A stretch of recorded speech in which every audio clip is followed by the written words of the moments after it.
Hi, welcome to Stir 'em Up. I'm Susie. And I'm Naomi. Today we're going to talk about embracing your wait.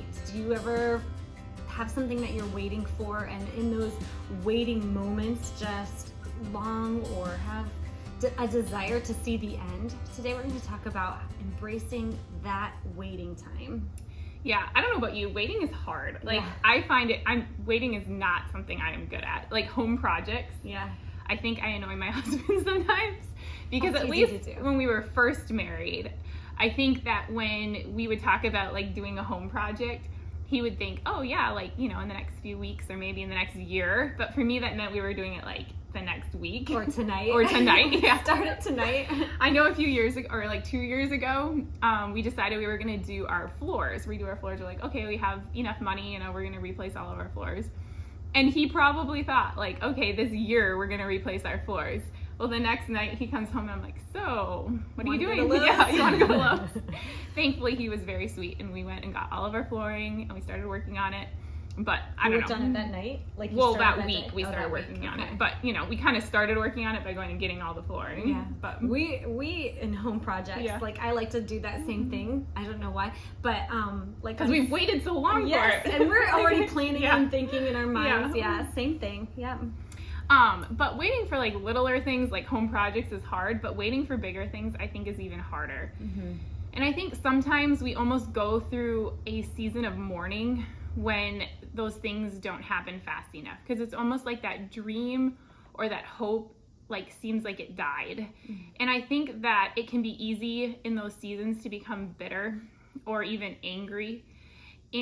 But I think when we learn to trust God in our seasons of waiting and embrace our wait, I think the end is always so much more beautiful than anything that we could have planned. And when I think of waiting, I think of Hannah's story. And I think she is such a beautiful example of somebody who trusted God during her wait and also chose to embrace that wait, and that the end was so much more beautiful than I think anything she could have ever planned or hoped for even. Mm-hmm.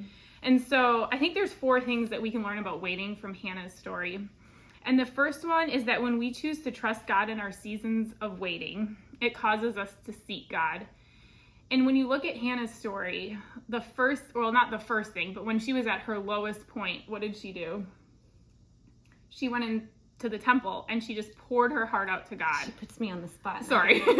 No. Okay. She poured her heart out to God. She prayed. Yeah. And she prayed, and she she was obviously very sad and frustrated, and she didn't hide any of that. But instead of becoming bitter, she chose to trust God in that. And I think when we choose to trust God in our seasons of waiting, it's going to lead us towards seeking God. Because it's easy sometimes to see Hannah, and we know the end of the story, that Samuel does come, but we know the end, but we have to remember that she didn't know the end. And she didn't know that God was going to answer her prayer, and she didn't know what a beautiful story was going to unfold. And so, and she was in a very difficult situation in her season of waiting.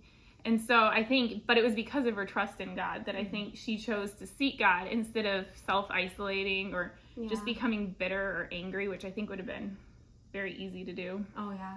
Yeah.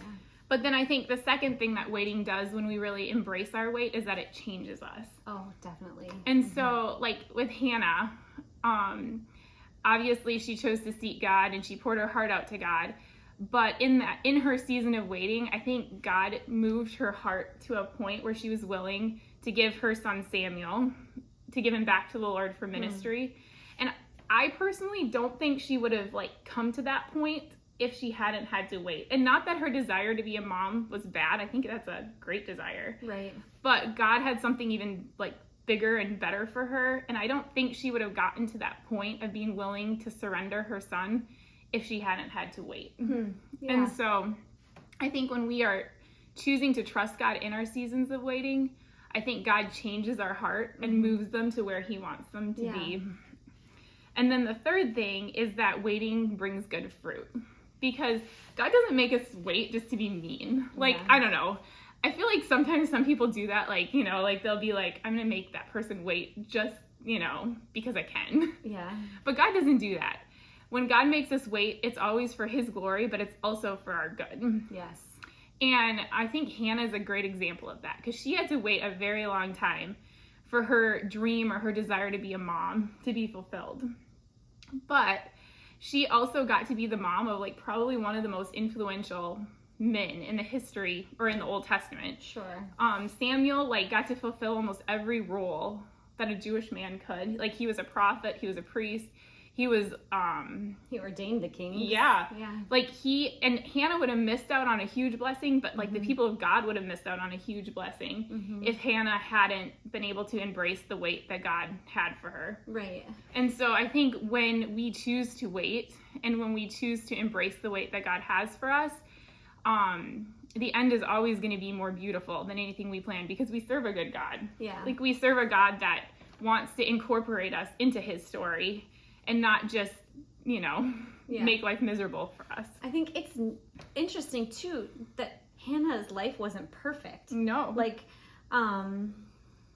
her husband's other wife would always make fun of her. Yeah. And just like she did try to manipulate having a child and stuff.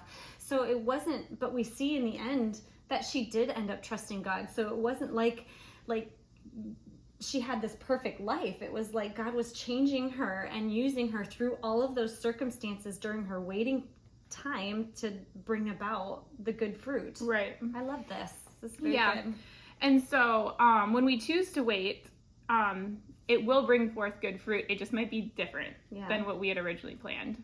And then the last thing is that I think when we choose to trust God in our seasons of waiting, it will make us thankful. Because again, I think of Hannah's story, and the end was definitely different than I think she would have ever planned. But if you read 2 Samuel 2 and you read Hannah's prayer, it's just overflowing with thankfulness. And I think sometimes when our prayers are answered and they might be different than what we had originally planned, there can be like almost like a seed of resentment, kind of like, well, you answered my prayer, but it wasn't exactly what I wanted, But I think when we're really trusting God and trusting that his plan is best, I think even if the end is maybe different than what we were expecting, we can still be thankful. And I think we see that in Hannah's story. And so, in conclusion, waiting is hard. I don't like waiting, whether it's for little things or big things. But I think when we choose to trust God in our wait, I think we can know that the end is always going to be more beautiful than anything that we ever planned. And I think there's a lot of hope in that. Yeah. And so if you're in a season of waiting right now, I want to stir you up and encourage you to embrace your wait and go stir somebody else up too and help them to embrace their wait. Great. Go stir them up.